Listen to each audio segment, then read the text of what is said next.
और आपको खौफजदा होने की जरूरत नहीं। जितने पाखंडी गुफे में बैठ करके प्लान बनाकर सोशल मीडिया में छोटे छोटे वीडियो वायरल करते हैं और दहशत फैलाते हैं, इस्लाम को खत्म कर देंगे। मैं चैलेंज करता हूं, तुम अकेले नहीं, तुम्हारे जितने नाजायज बाप है सबको शामिल कर लो, जितनी नाजायज औलाद है सबको मैदान में ले आ जाओ, जितने कीड़े मकोड़े हैं सब आ जाए। इस्लाम को चंगेज ने कुछ नहीं कर सका, हलाकू से कुछ नहीं हो सका। जिन्होंने हमारी खोपड़ियों से मीनार बना दिया था, जिन्होंने मुसलमानों के खून से दरियाए दजला को लाल कर दिया था, उस दौर में इस्लाम खत्म नहीं हो सका। तुम्हारी 5 साल की नशेड़ी हुकूमत से क्या खत्म हो सकता है? इस्लाम तेरी बोलो हाथों को उठाकर नारे तकबीर। रसूल करीम सल्लल्लाहु ताला अलैहि वसल्लम की गुलामी में जो बाल सफ़ेद हो जाएं तब भी बूढ़ा नहीं है, जिस्म अगर गल जाए तब भी कमज़ोर नहीं है। बाकी अगर हुजूर से दूर होकर हट्टा कट्टा पहलवान भी हो तो हमारी ठोकरों में है, और हुजूर से वफा करता है, व्हील चेयर पर बैठा है तब भी वो हमारा इमाम है, वो हमारा इमाम है। दुनिया जानती है ताकत और कुव्वत इस कुर्सी का नाम नहीं है, ताकत और कुव्वत इश्क मुस्तफ़ा का नाम। अजीज़ान गिरामे वक़ार, असल जिंदगी क्या है इसको आज महसूस करने की जरूरत है। सुभान अल्लाह। हम अपनी तारीफ पसंद नहीं करते, ये उनकी मोहब्बतें हैं जो इस तरह से हमें बुलाते हैं। मैं नबी करीम सल्लल्लाहु ताला अलैहि वसल्लम के दरबारे आली जाह के गुलामों का एक अदना कुत्ता होने पर फख्र महसूस करता। सगे तैबा सब कह के पुकारे बेदम, बेदम वारसी ने ये दुआ किया था, या रसूल अल्लाह सारी दुनिया मुझे मदीने का कुत्ता कहकर पुकारे, सगे तैबा सब मुझे कह कर के पुकारे बेदम, यही रखियो मेरी पहचान मदीने वाले। ए मेरे अजीजों, आज हमें फख्र इसी बात पर होना चाहिए कि दुनिया मुझे नबी के नाम से जोड़ करके पहचाने, हुजूर की गुलामी में मुझे पहचाने, मेरे मनसब से, मेरे ओहदे से, मेरे माल से, मेरी जायदाद से, मेरे खानदान से नहीं। दुनिया अगर हुजूर की गुलामी से पहचानती है तो इससे बड़े कमाल की बात नहीं है। हम सब के लिए सबसे बड़े फख्र की बात हमारा तारुफ, हमारा इंट्रोडक्शन हुजूर के जरिए से हो जाए, इसलिए कि जिसका तारुफ नबी पाक सल्लल्लाहु ताला अलैहि वसल्लम से हो गया। आप जानते हैं इमाम अहले सुन्नत फाजिल बरेलवी इमाम अहमद रजा खान क़द्दसल्लाहु सिर्रहु शरीफ मुजद्दिद आज़म है, लेकिन आपसे इख्तिलाफ रखने वाली जमातों में बहुत सारी हैं। दूसरी जमातों में खास तौर पर अगर मैं जमात इस्लामी के बानी का जिक्र करूं, जिनका अहले सुन्नत जमात बरेलवियत से कोई ताल्लुक नहीं, दूसरी जमात और दूसरे मकतबे फिक्र के होने के बावजूद भी उन्होंने आला हजरत की तारीफ में सिर्फ इतना कहा है, वो बहुत बड़े आशिक रसूल थे। सुभान अल्लाह। ये नहीं कहा बहुत बड़े पठान के बेटे थे, बहुत बड़े जमींदार थे, बल्कि कहा बहुत बड़े आशिक रसूल थे। दुनिया अगर हुजूर के नाम से पहचानती है तब कोई तुम्हें फना नहीं कर सकेगा, नाम तुम्हारा हमेशा रह जाएगा। बेनिशानों का निशान मिटता नहीं, मिटते मिटते नाम हो ही जाएगा। आज आला हजरत हर जगह क्यों किया जाता है, उसकी वजह यह है जिंदगी भर आला हजरत ने अपने खानदान के कसीदे नहीं पढ़े। जब जब आला हजरत ने कलम उठाया है तो बारगाह मुस्तफ़ा की मदह सराई की है। जब जब कलम उठाया है मेरे आका की शान में लिखा, सरवर कहूँ के मालिक व मौला कहूँ तुझे, बाग़े खलील का गुले ज़ेबा कहूँ तुझे। 100 साल गुजर जाने के बाद भी उनके कलाम पढ़ने से मुरझाए हुए दिलों में जिंदगी आ जाती है। यहाँ मुरझाई हुई कलियां खिल जाती हैं। आला हजरत का उसूल मैं आपको बता देता हूँ, आला हजरत जिस उसूल पर चल रहे थे वो उसूल ये था रसूल पाक के सिलसिले में कि उनकी बात करो हर दिल पे राज करो, उनकी बात करो हर दिल पे राज करो। ये बहुत अजीम फार्मूला मैं आपको बता रहा हूं। हुजूर की बात करो फिर देखना दुनिया तुम्हें कभी फरामोश नहीं करती और ना ही तुम्हारे मकाम और मनसब को कोई दूसरा धक्का लगा सकेगा। हुजूर की बात करो। आज हमारे दरमियान इख्तिलाफात ने जो जन्म लिया है उसकी एक असल वजह यह भी नजर आती है कि हम असल को छोड़कर फरा में लग गए। हम जगह जगह छोटी छोटी जमातें बनाकर छोटे छोटे हलके बनाकर उसके प्रचार में लग गए, जबकि हमें चाहिए कि हमारी सारी एनर्जी बादशाह आजम की तारीफ में खर्च हो, हुजूर अकरम सल्लल्लाहु ताला अलैहि वसल्लम के लिए वक्फ हो जाओ।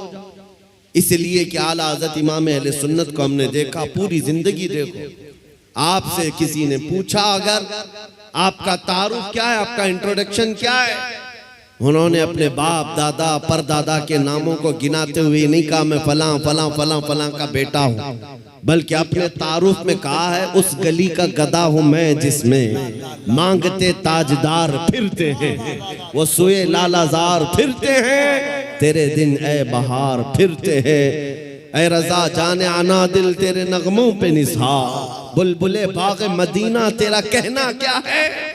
उन्होंने दुनिया को अगर तारुफ कराया है तो नबी के वास्ते से कराया है। आपको बताता हूं उनका मकाम ये था इश्क रसूल में फना होने का।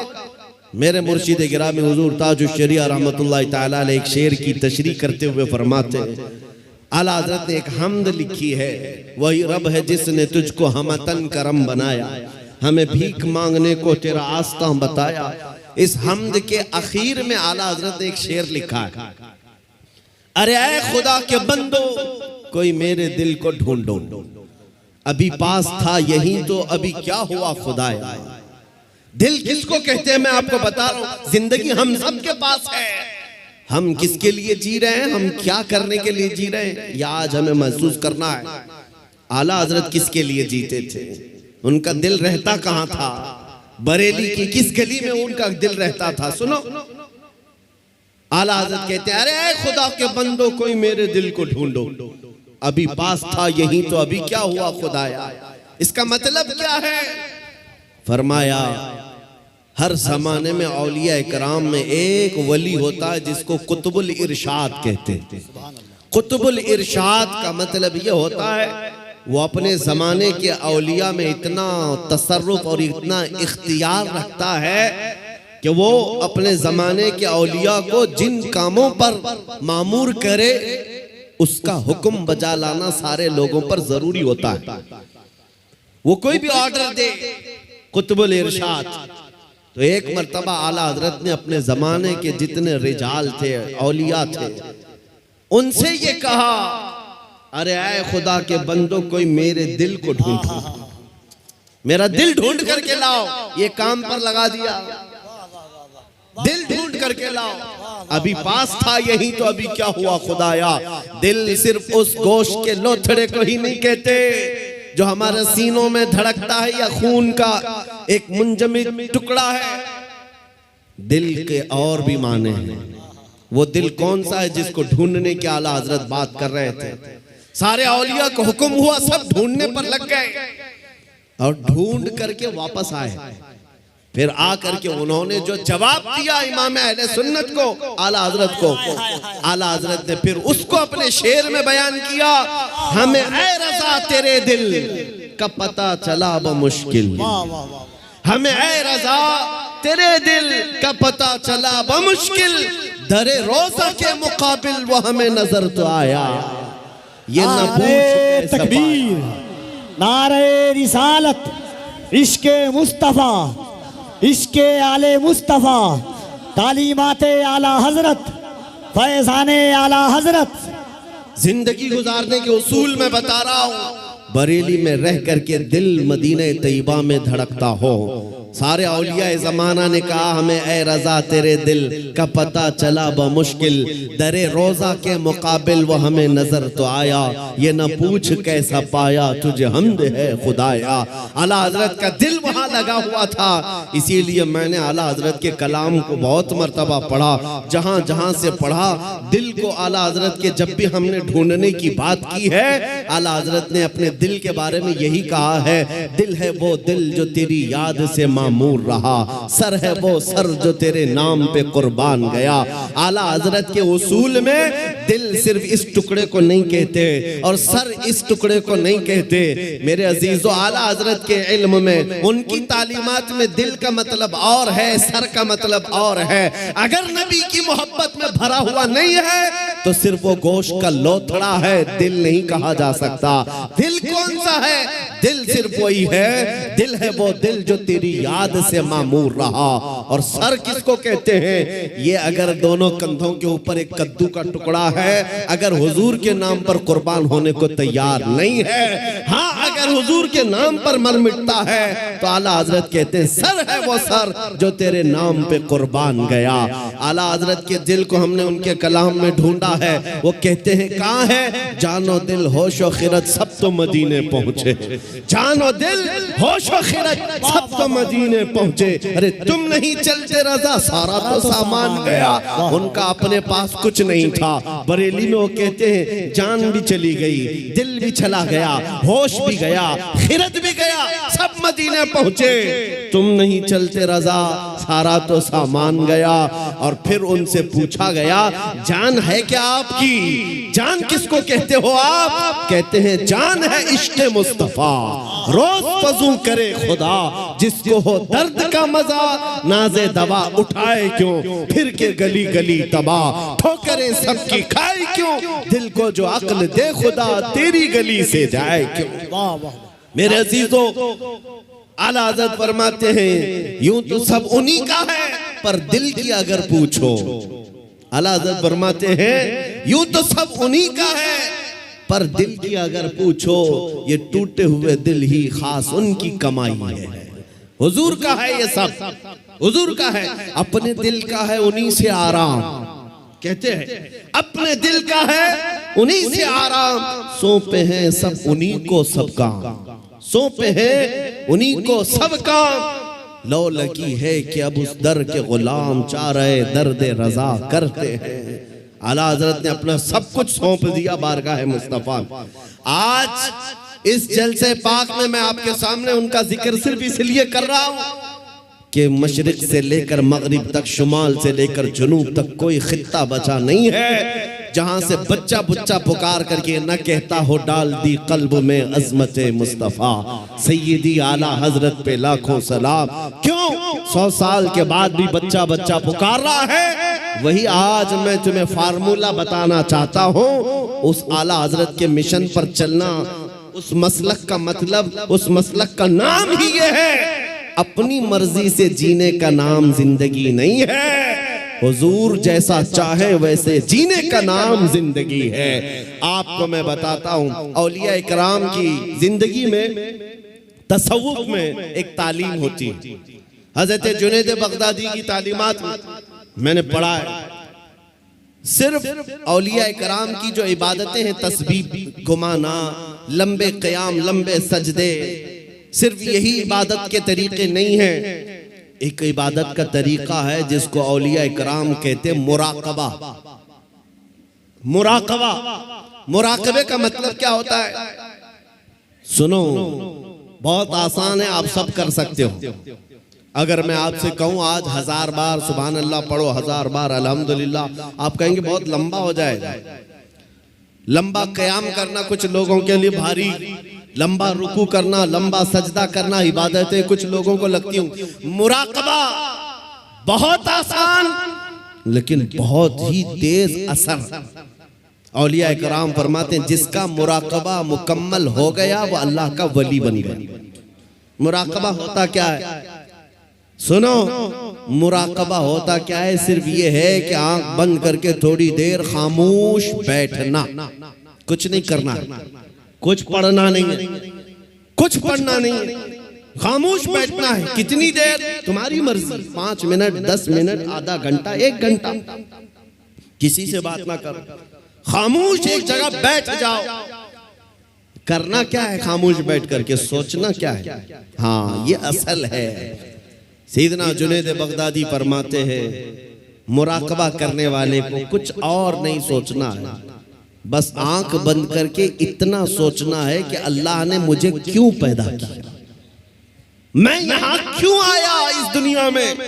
बस इतना ही सोचना है, इतना ही सोचना है।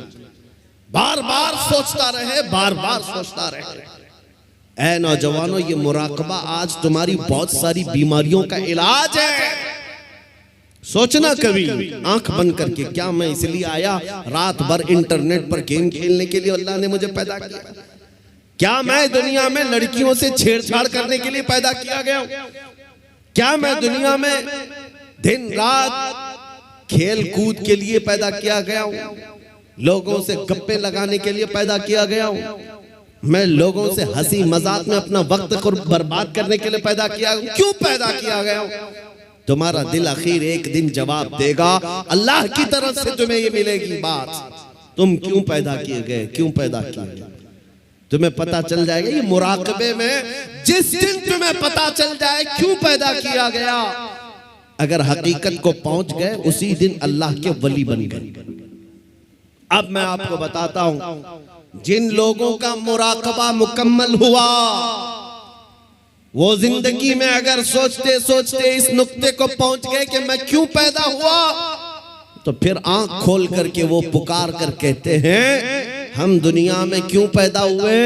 नतीजा निकला, दहन में जुबान तुम्हारे लिए, बदन में है जान तुम्हारे लिए। या रसूल अल्लाह, हम आए यहाँ तुम्हारे लिए, उठे भी वहां, हम अपने लिए नहीं आए, आका आपके लिए आए।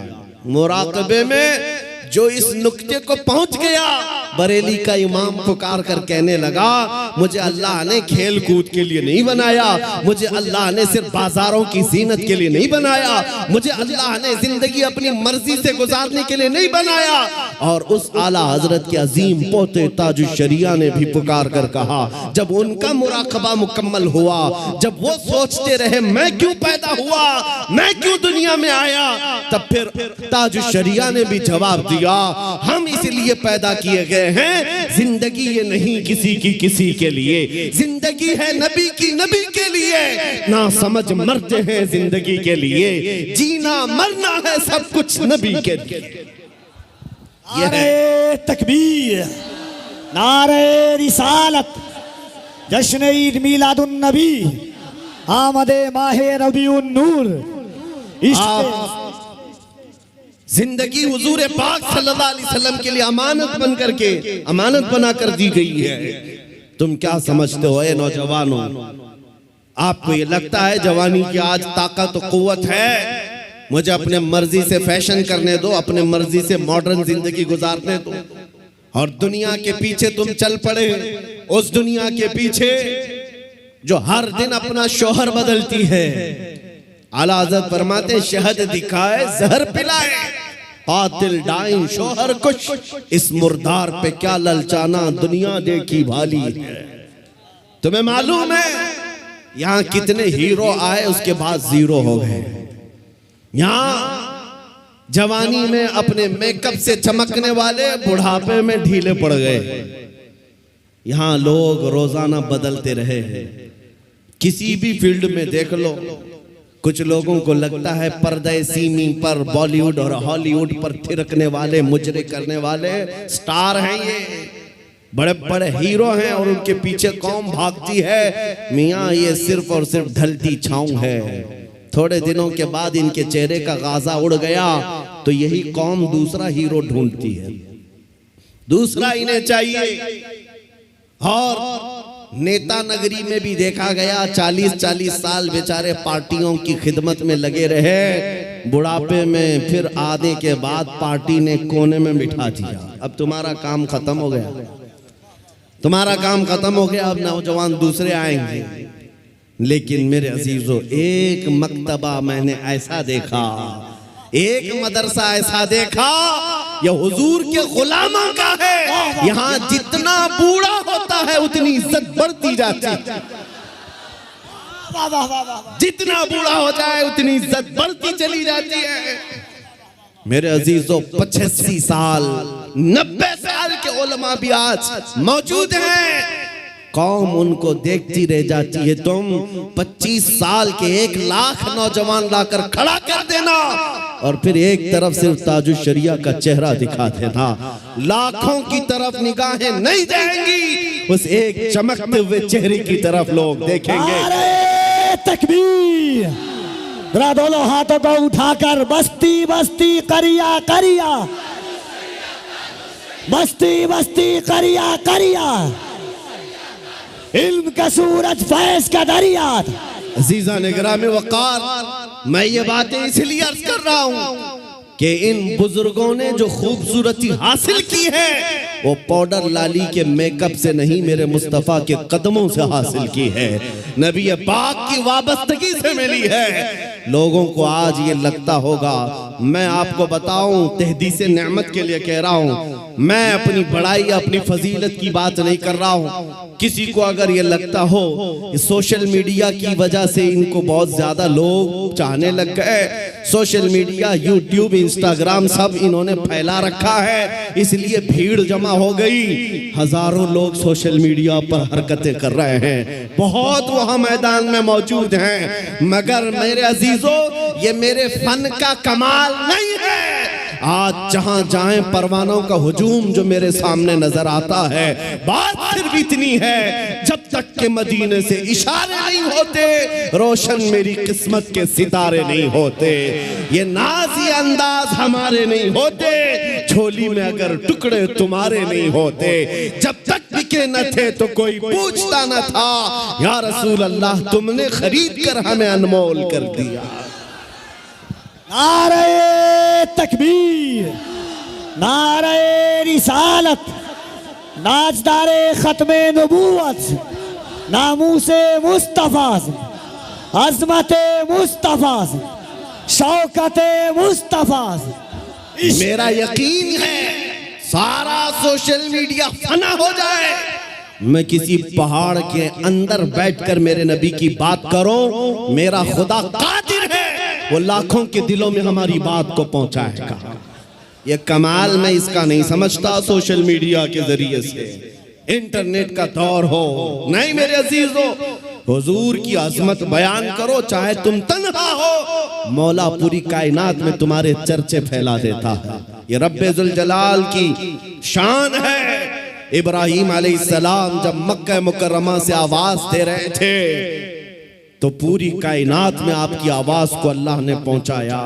रब कादिर है, जिसकी आवाज को चाहे वो पहुंचाए, लेकिन तुम्हारी लिए जिम्मेदारी आज ये है, तुम इनके उनकी जय विजय करना छोड़ दो, इधर उधर के पट्टे डालना छोड़ दो। तुम्हें दुनिया चाहे जितने भी लिबास बदल लो, दुनिया तो हुजूर के नाम से ही पहचानती, ये बात तय है। तुम जहां जाओगे हुजूर के नाम से तुम्हें पहचानती। जिस दिन तुमने नाम कहा, तुमको ये नहीं कहेंगे बिहार का है, पटना का है, फलां का है, दुनिया तुम्हें अगरचे गांव के नाम से जान जाएगी, लेकिन तुम्हारी निस्बत वो सीधे मदीने के ताजदार से जोड़ कर देखती, ये पक्की बात है। और आपको क्या इस बात पर कोई आपत्ति है कि दुनिया हुजूर की गुलामी से आपको पहचाने तो आपको ऐब लगता है? फखर होगा कि नहीं होगा?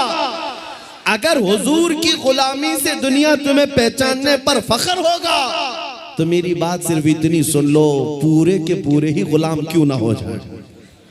जब गुलाम होना ही है तो पूरे क्यों ना हो जाए। आला हजरत ने क्या खूब कहा, आज ले उनकी पनाह, आज मदद मांग उनसे, कल न मानेंगे कयामत में अगर मान गया, उन्हें जाना उन्हें माना, न रखा गैर से काम, लिल्लाहिल हम्द मैं दुनिया से मुसलमान गया। आज मैं आपको बात बताता हूँ, इमाम गजाली रहमतुल्लाह ताला अलैह से पूछा गया, जब उम्मत पर कोई सख्त वक्त आ जाए, तवज्जो चाहता हूँ, इलाज, उम्मत पर ऐसी कठिनाई आ जाए कि फितनों का उरूज हो जाए, फितने बहुत बढ़ जाएं, उम्मत मुस्तफ़ा की शौकत पर सवाल आ जाए, ऐसे वक्त में इलाज क्या है उम्मत मुस्तफ़ा के लिए, क्या आप हल बताते हैं? आज हमसे भी लोग पूछते हैं, इंटरव्यू में पूछते हैं मुसलमानों के लिए हल क्या है। इमाम गजाली ने फरमाया एक ही हल है, इनके सीनों को हुजूर की मोहब्बत से भर दिया जाए, हुजूर की मोहब्बत से भर दिया जाए। मेरे अजीजों, लोग मुझे उर्सों में भी बुलाते हैं, पता नहीं कितने कितने जलसों में बुलाते हैं, मैं तो बात सिर्फ हुजूर की करता हूं। वजह सिर्फ ये है, मैंने सबको समझा रखा है, आज हमें इलाज करना है, जिस चीज की जरूरत है वही दो। जब इलाज कंप्लीट हो जाए इंशाअल्लाह ये जिस जगह भी ले जाओगे ये खड़े हो रहे। इमाम गजाली ने फरमाया इनके दिलों को हुजूर की मोहब्बत से भर दो। तो आपसे पूछा गया, वैसे तो हर मुसलमान कहता है मुझे हुजूर से मोहब्बत है, अभी मैं पूछूं एक हाथ में दो दो हाथ उठाएंगे हुजूर से मोहब्बत है या नहीं? अगर अभी सवाल करें, हर कोई पुकार कर कहेगा हाँ हुजूर से मोहब्बत है, मैं तो जान देने को तैयार हूं, हर कोई कहेगा। इमाम गजाली ने फरमाया हाँ हर कोई कहता तो है, लेकिन बात क्या है सुनो, इंसान की फितरत है और दुनिया का दस्तूर है, जो इंसान जिससे जितनी मोहब्बत करता है दिन में उसका बार बार जिक्र भी करता है, बार बार उसको याद करता है, बार बार याद करता है। और जब बार बार किसी का जिक्र करने लग जाए तो समझ लो उसका दिल भर गया है, इश्क से मोहब्बत से भर गया है, और नहीं जिक्र ही नहीं करता, यूं ही कहता है तो वो झूठा आदमी, वो झूठ बोलता है। हुजूर से मोहब्बत कहता तो है, लेकिन उसकी जिंदगी में नजर कभी नहीं आता। कहीं ऐसा तो नहीं मेरे अजीजों, आज मैं नौजवानों को देखता हूं फिल्मी गानों के, इनको लाइनें याद हो जाती हैं, फिल्मों के डायलॉग याद हो जाते हैं, मेरे नबी की 4 हदीसें क्यों नहीं याद? अगर हुजूर से कसरत से मोहब्बत होती तो हुजूर की अदाओं से भी मोहब्बत होती, हुजूर के जुमले तुम्हारी जुबानों पर गर्दिश कर रहे होते, बार बार तुम उनका जिक्र कर रहे होते। और फरमाया बुजुर्गों ने, जो कसरत से हुजूर पर दुरूद पढ़ता रहता है दिन भर रात भर, समझ लो उसका दिल भरा हुआ है हुजूर की मोहब्बत से, क्योंकि बार बार वो जिक्र कर रहा है, बार बार याद कर रहा है। एक बुजुर्ग की बात मैं आपको बताता हूं। एक बुजुर्ग ने एक शख्स की तरबियत कैसी की थी। मुरीद था, अपने शेख से आकर कहा मोहब्बत कैसे करूं, मोहब्बत कैसी होनी चाहिए। कहा एक काम कर, मैं एक भैंस तुझे देता हूं, उसको पाल। बिहार वाले अच्छी तरह समझ सकते हैं। भैंस बुजुर्ग ने अपने मुरीद को दी और कहा इसकी बहुत अच्छी देखभाल करना, बार बार इसका ख्याल रखना। कहा ठीक है, 1 महीने के बाद आना, मुलाकात करना। 1 महीने के बाद आया, हजरत ने पूछा कैसा है, क्या हाल है? कहा मैं बहुत अच्छा हूं। तेरी भैंस कैसी है? कहा वो भी बहुत अच्छी है। तुम खाना खाए? कहा हाँ मैं खाना खा लिया। तुम्हारी भैंस? हाँ वो भी खाना खा चुकी है। जब जब जिक्र किया जाए भैंस का अच्छी तरह से जिक्र करता था। कहा 1 महीना और जाओ, 1 महीना और उस भैंस के साथ उठना बैठना लगाओ रखो। दूसरे महीने के बाद आया, बुजुर्ग ने, मुर्शिद ने पूछा क्या हाल है? कहा मैं भी अच्छा हूं, मेरी भैंस भी अच्छी। सवाल खाली सिर्फ उसका किया था, लेकिन साथ में भैंस का भी कर रहा है। कहा तू खाना खाया? कहा मैं भी खाना खा चुका, मेरी भैंस भी खा चुकी। कहा तू नहा लिया? कहा मैं भी नहाया हूं, मेरी भैंस भी नहाई। जो जो बात करे अपने साथ अपनी भैंस का भी जिक्र। बुजुर्ग ने कहा 1 महीने और अपनी भैंस से करीब रहे, उसके बाद फिर तीसरे महीने मुलाकात करेंगे। 3 महीने गुजर गए। 3 महीने के बाद जब वो आया तो बुजुर्ग मुर्शिद ने पूछा क्या हाल है? कहा मेरी भैंस बहुत अच्छी। अब जुमला बदल गया, अभी खैरियत इसकी पूछी जा रही है, जवाब ये अपनी भैंस का दे रहा है। पूछा बुजुर्ग ने खाना खा चुका? कहा मेरी भैंस तो खा चुकी। तू नहाया? कहा मेरी भैंस तो नहा चुकी। मेरे अजीजों, ये मिसाल बिला तशबीह बिला तमसील। उस बुजुर्ग ने कहा मोहब्बत ऐसी होनी चाहिए, जब इंसान को पूछा जाए तो अपने आप को भूल जाए, अपने महबूब का जिक्र करने लग जाए। जब वो कमाल को पहुंचता है सिर्फ उसकी आंखों में अपने महबूब के जलवे हों। और बरेली के इमाम को हमने पढ़ा है, कोई आया बंदा गुलाब का फूल तोहफे में पेश करने के लिए, ला करके दिया, कहा इसको कबूल कर लीजिए। दुनिया में लोग गुलाब तोहफे में एक दूसरे को देते लेते हैं। इमाम फाजिल बरेलवी उस गुलाब को कबूल तो करते हैं, देखते हैं, उसके बाद मुस्कुरा कर कहते हैं ये दुनिया का गुलाब है, सुबह खिलता है, शाम में मुरझा जाता है। मैं उस गुलाब से मोहब्बत करता हूं जो कभी मुरझाता नहीं है, जो जब से खिला है कभी मुरझाता नहीं। और उसके बाद कहना शुरू कर दिया, सरताब कदम है तने सुल्तान ज़मन फूल, लब फूल, दहन फूल, ज़कन फूल, बदन फूल, वल्लाह जो मिल जाए मेरे गुल का पसीना, मांगे न कभी इत्र न फिर चाहे दुल्हन फूल। क्या बात रज़ा उस चमनिस्तान करम की, ज़हरा है कली जिसमें हुसैन और हसन फूल। आला हजरत ने एक फूल को देखा,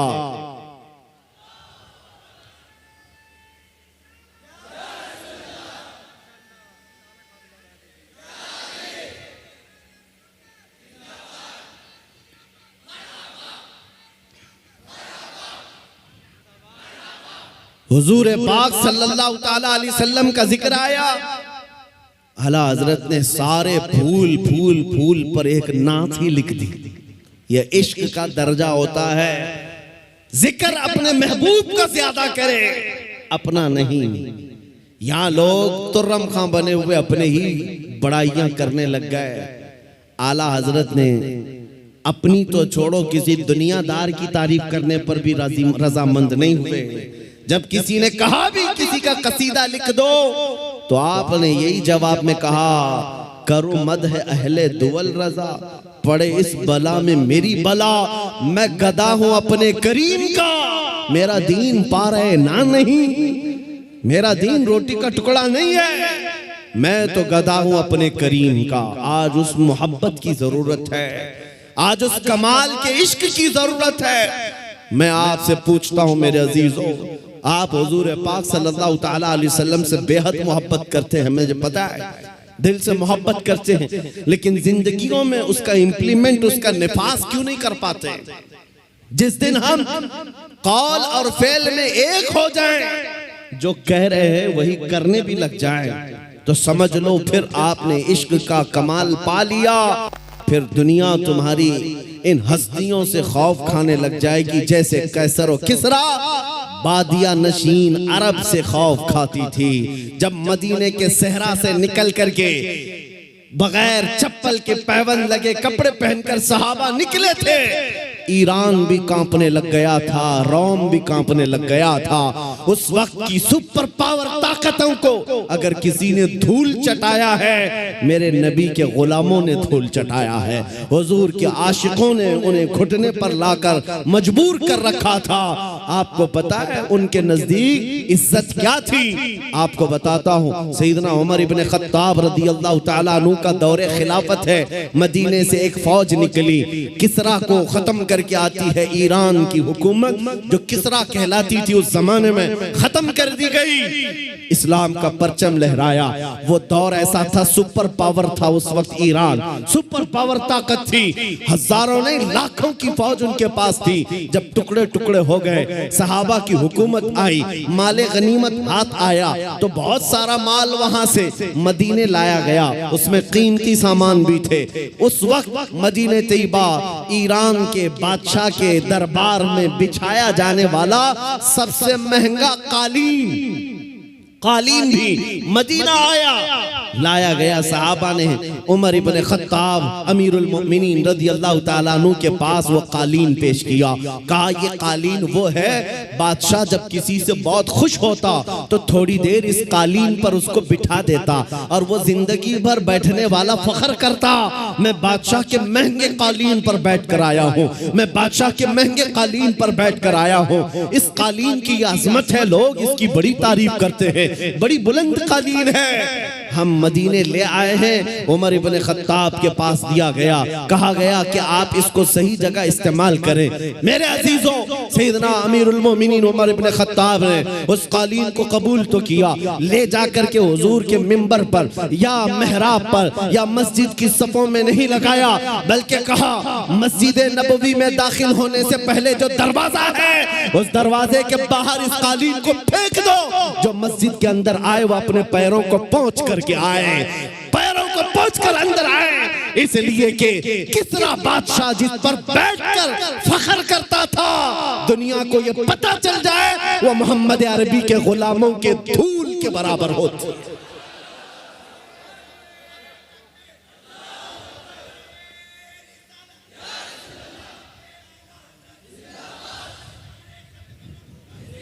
उन्होंने इज्जत तख्त तो ताज में नहीं ढूंढी, मेरे नबी पाक की निस्बत में इज्जत ढूंढी।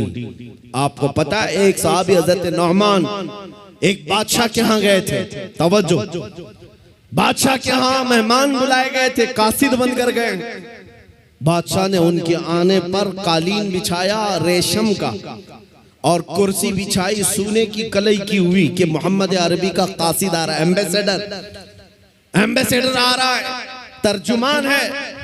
लेकिन जैसे ही हजरत नौमान पहुंचे वो कालीन को आपने तलवार से फाड़ दिया और निकाल दिया, जमीन पर चले। फिर जब कुर्सी के पास आए देखा सोने की कुर्सी है, पांव से धक्का मारकर गिराया और कहा मुझे सादी कुर्सी लाओ, दूसरी। बादशाह ने कहा ये इतना गुरूर है, मोहम्मद अरबी सल्लल्लाहु अलैहि वसल्लम के गुलामों में इतना एटीट्यूड। उस सहाबी ने कहा ये गुरूर और तकब्बुर नहीं है, मैं मेरे नबी का गुलाम, मेरे मुस्तफा का गुलाम। मेरे नबी की शरीयत में मर्दों के लिए रेशम भी हराम है, सोना भी हराम। मर्दों के लिए रेशम का इस्तेमाल हराम है और सोने का इस्तेमाल, गोल्ड का इस्तेमाल हराम है। बादशाह से उन्होंने कहा तू सारी दुनिया की कुर्सियों को सोने की बनाकर लाकर रख दे, तब भी नबी का गुलाम सबको ठोकर मारेगा, अपने नबी की शरीयत को गले लगाएगा। उसी गुलाम की आवाज थी, उसी नबी के गुलामों की आवाज थी जो आज मैं मैसेज में कहना चाहता हूं। नौजवानों, फख्र करना हो तो अपने नबी की निस्बत पर फख्र करो। दुनिया अगर आज तुम्हें मुसलमान कहती है तो दाढ़ी मुंडाकर, टोपी छुपाकर, लोगों में छुपने की कोशिश करके सेकुलर बनने की कोशिश मत करना। दुनिया पहचानती है तो और पहचान बढ़ाओ। किसी ने मुझसे पूछा था क्या इस जमाने में दाढ़ी रखना अब भी वाजिब है? मैंने कहा अब के जमाने में तो और भी बड़ा वाजिब है, इसलिए कि जिनको तलवार और चाकू नहीं चुभती उनको हमारी दाढ़ी चुभती है। मैंने यही कहा, ऐ नौजवान, लोगों को चोटी रखने में शर्म नहीं आती, मुझे नबी की दाढ़ी रखने में क्यों शर्म आएगी? अगर लोग नंगा घूमकर फख्र कर सकते हैं, मैं मेरे नबी के अखलाक पर फख्र क्यों नहीं कर सकता? दुनिया को अगर हक है फैशन करने का, मुझे मेरे नबी की अदाओं पर फख्र करने का क्यों नहीं हक है? बस नौजवानों, खता हमसे हुई है, हम इन नंगों के पीछे भागने लग गए। अल्लाह ने हमारी इज्जत व वकार को खत्म कर दिया।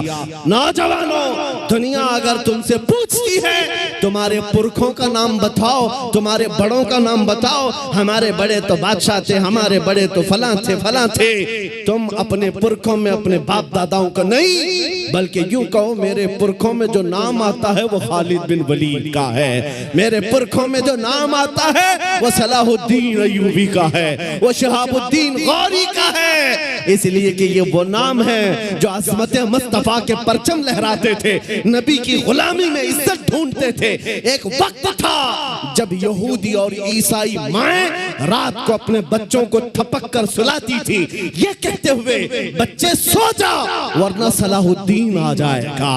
नबी के गुलामों की हैबत ऐसी थी, वो इसलिए थी कि कि उन्होंने अपने बलबूते अपनी ताकत पर इज्जत नहीं कमाई, मेरे नबी की निस्बत में इज्जत कमाई थी। आज भी एक ही हल है हमारे पास, वापस आ जाओ उस पॉइंट पर, उस नुक्ते पर जहां मेरे मुस्तफा ने हमें छोड़ा था, हुजूर ने सहाबा को जहां छोड़ा उस नुक्ते पर आ जाओ। इधर उधर की बात न करो।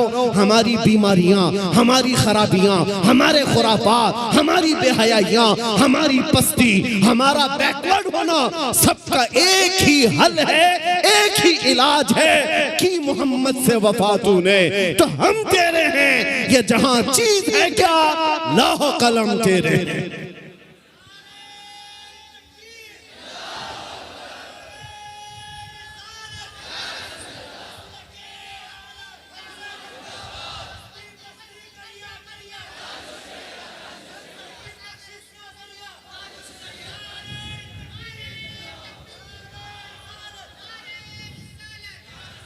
अब ये यकीन भी होने लग गया, अल्लाह की जात से मैं कभी नाउमीद नहीं, और किसी मुसलमान को होना भी नहीं, नाउमीदी नहीं। अब यकीन होने लग गया है, हिंदुस्तान का सुन्नी मुसलमान जाग रहा, बेदार हो रहा है। और इसी को कहा है इकबाल ने, निकल करके सहरा से जिसने उलट दिया था तख्ते रोमा को, सुना है कुदसियों से मैंने कि वो शेर फिर होशियार होगा। दुनिया आज खौफजदा इसी बात से है कि तुम उठ रहे हो, तुम बेदार हो रहे हो जाना पूरे तौर पर, डरो मत। तुम्हारा नाम किसी मुजरिम कौम से जुड़ा हुआ नहीं है। भौंकने दो कुत्तों को, जितनी मर्तबा कहें आतंकवादी, जितनी मर्तबा कहें दहशतगर्द, जितनी मर्तबा टेररिस्ट, जो बोलना है बोलो। हम तुम्हारे बाप की जमीन पर नहीं जीते और ना ही तुम्हारी सर्टिफिकेट की जरूरत है। हम अल्लाह के बंदे हैं, रसूल के उम्मती हैं। नारे तकबीर, नारे रिसालत, नारे रिसालत, लब्बैक या रसूल अल्लाह, लब्बैक या रसूल अल्लाह। और आपको खौफजदा होने की जरूरत नहीं। जितने पाखंडी गुफे में बैठ करके प्लान बनाकर सोशल मीडिया में छोटे छोटे वीडियो वायरल करते हैं और दहशत फैलाते हैं, कभी किसी मुसलमान की मॉब लिंचिंग करके, कभी किसी के कत्ल की वीडियो वायरल करके, और कभी किसी गुफे में बैठ करके ये कहना इस्लाम का विनाश कर देंगे, इस्लाम को खत्म कर देंगे। मैं चैलेंज करता हूं, तुम अकेले नहीं, तुम्हारे जितने नाजायज बाप है सबको शामिल कर लो, जितनी नाजायज औलाद हैं सबको मैदान में ले आ जाओ, जितने कीड़े मकोड़े हैं सब आ जाएं। इस्लाम को चंगेज ने कुछ नहीं कर सका, हलाकू से कुछ नहीं हो सका। जिन्होंने हमारी खोपड़ियों से मीनार बना दिया था, जिन्होंने मुसलमानों के खून से दरियाए दजला को लाल कर दिया था, उस दौर में इस्लाम खत्म नहीं हो सका। तुम्हारी 5 साल की नशेड़ी हुकूमत से क्या खत्म हो सकता है?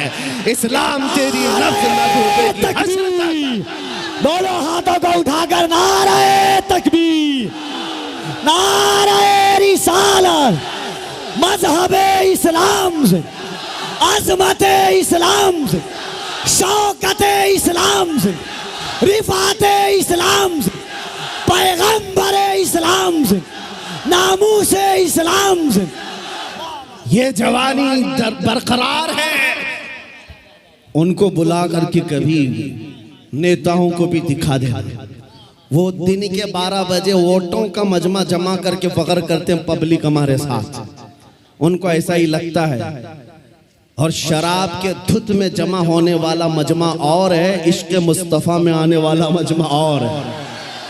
500-100 रुपये लेकर के दिन के उजाले में आना और है। तुम्हारा मजमा दिन के 12 में होता होगा, हमारा मजमा रात के 12 के बाद गर्म होता है। या आओ देखो, ये रात नहीं लगती इन दीवानों के हाथ, ना रात है, बल्कि मैं तो कहता हूं हम सुन्नियों के यहाँ कोई संडे भी नहीं आता है। जो रात मेरे नबी के नाम है वो रात हमारी ईद की रात है, वो रात हमारी ईद की रात है। जब तक ये फख्र बाकी रहेगा, मेरा यकीन है अगर इनको लगता है हम बहुत गरज करके बोल रहे हैं, अपने मजमे में बोल रहे हैं, कल को अगर इन्हें चाहिए तो हथकड़ियां लगा लें, फांसी के फंदे पर चढ़ा लें, और मुझ जैसे एक आदमी के मर जाने या कत्ल हो जाने का नाम इस्लाम का खत्म होना नहीं है, बल्कि मैं चीखते हुए जाऊंगा जिस दिन तुम मुझे फांसी पर चढ़ाओगे। इस्लाम जिंदा होता है हर करबला के बाद।